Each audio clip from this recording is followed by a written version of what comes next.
I've heard of something like that, and that's it's so interesting because it would be it's also one of those things, with teaching that you have to think about knowledge transfer and how that works. And it seems that humanity is at the point where we need a universal language because we are constantly misunderstanding one another because of the many different languages that we speak, because most people only speak one to two, Right.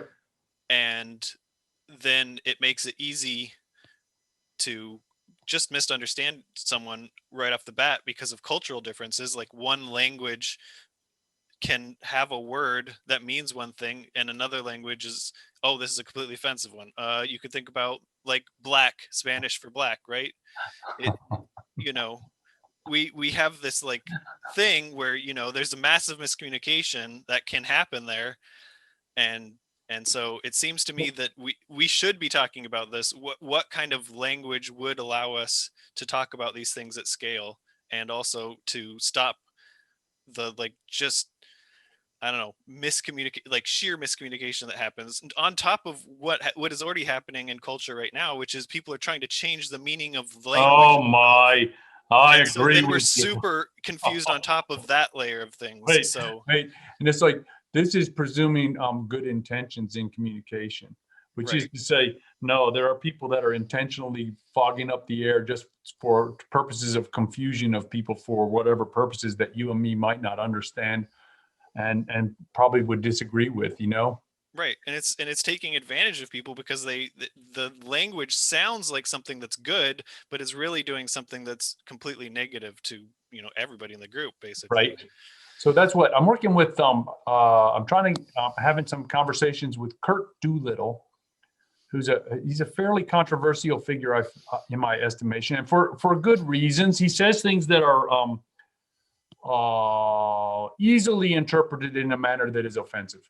Okay, Hmm. and it's like, and okay, I don't condone anything that he particularly says, but I'm trying to understand how he processes the information, because it's like he's coming up with a way to quantify information to allow us to compare intersubjective differences in a calculable way.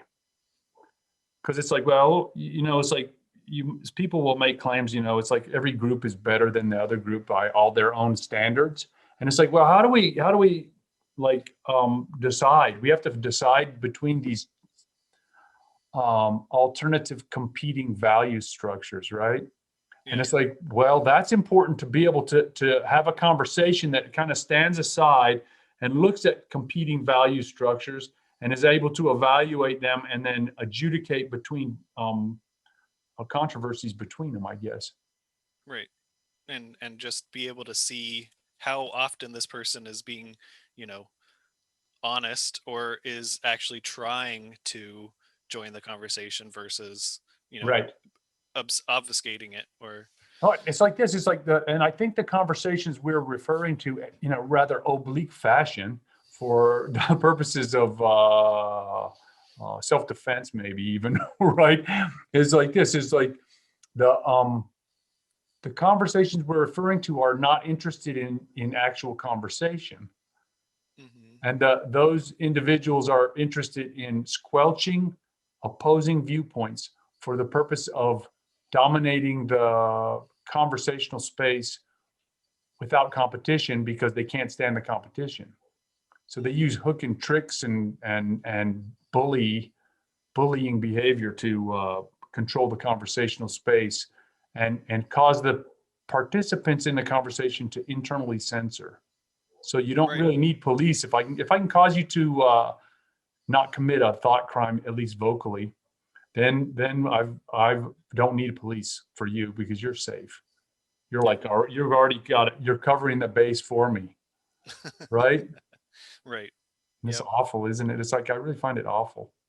Well, it's a conversation that needs to be talked about right now. It seems that this last year has been a whole exercise in seeing if people actually are it's what we're not liberal or Democrat anymore, or Democrat or Republican anymore. We're authoritarian, or uh like freedom loving libertarian, like actual liberal, which is like most freedom to the most amount of people possible, or we're the government knows best, you should listen to everything they say, that nothing can be said against them because they are above questioning.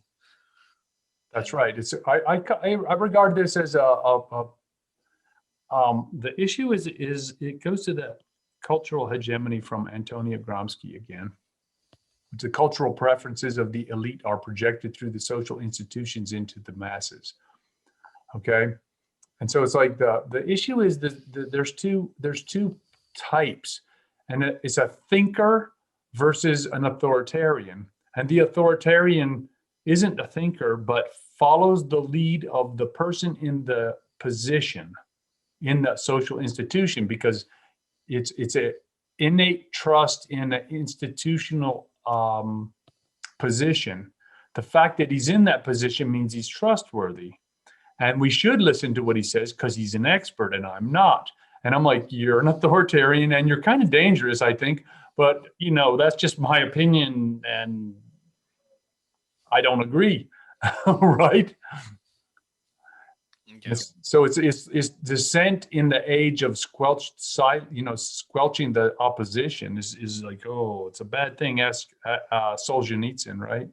Oh yeah. Well, that's the book that if you actually read it, you will never believe in communism again.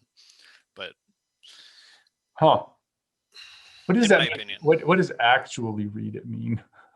I mean that if you pay attention to his words and see how it can be applied to other situations than just his own, because a lot of people do that. They'll be like, "Oh, this could have only happened in, Mm, Russia mm, mm. under these circumstances." And it's no, no, no. This can happen in anywhere in the world, Right. the right circumstances. That's right. Yes, and it's interesting because it's like it looks to me like the left is fighting the last war. They think they're fighting 1920s in Germany. Mm, And it's like, yeah, you're fighting the last war and you're the problem. That's my opinion. And it's perhaps controversial because it's like you're acting in a manner that is consistent with brown shirts, right? You're doing the things that are consistent with the people that you think you're fighting. right. Well, most people should see that when uh we live in like the United States and Canada and other nations that are supposedly free, and you see videos of police going in and shutting down churches because they have chosen to go to that church and to worship there. That is their choice and they can do it. We've been around COVID for a year. Everybody knows that it's going on. If you're going to stop them from doing that, you are now in the authoritarian category, and you cannot deny this. You are Hmm, exactly as hmm, anybody who would be hmm. shutting down, that. And so this is the problem that I see, is that nobody's paying attention. Really, we're just like, oh, it's kind of a thing that's been going on for forever. And it's like, no, no, no. These are the signals right here, shutting down people from doing something. The first in the United States, the First Amendment allows for this. It's the very first one, and you're saying they can't do that. It's for their own safety, of course. It's like that's the line of every Yeah, dictator. It's for your own good. It's right. for your own good. Hmm, hmm.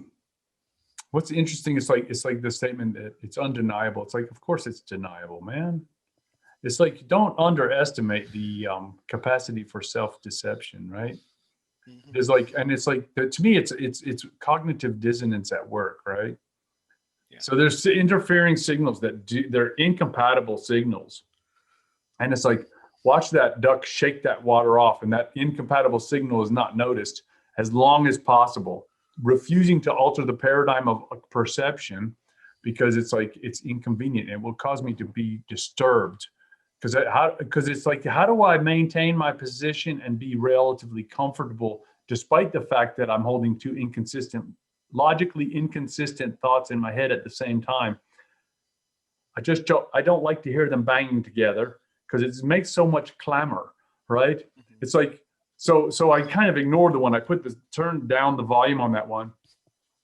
I'm getting ready to have a chat with my neighbor who's he went to medical school with me. He lives across the street. Randomly moved there Like we went to med school like 1,000 miles from here, and he randomly bought the house across the street, and I sat next to him in medical school for 2 years, and we argued politics, and we never did resolve it. And it's still, we haven't changed our positions, and it's like this. I have to ask him this question because we're brushing on this, and I said, I don't think you take me seriously. Yesterday, I was on Saturday, and so 2 days ago.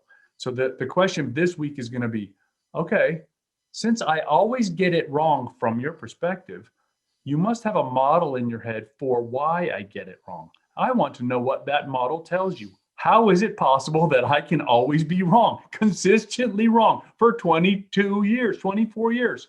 It's 24 years. And it's like, I'm confident there's a model in your head, and you're like, what does it mean? What do you think is going on between my ears that is causing me to always get the wrong answer from your perspective?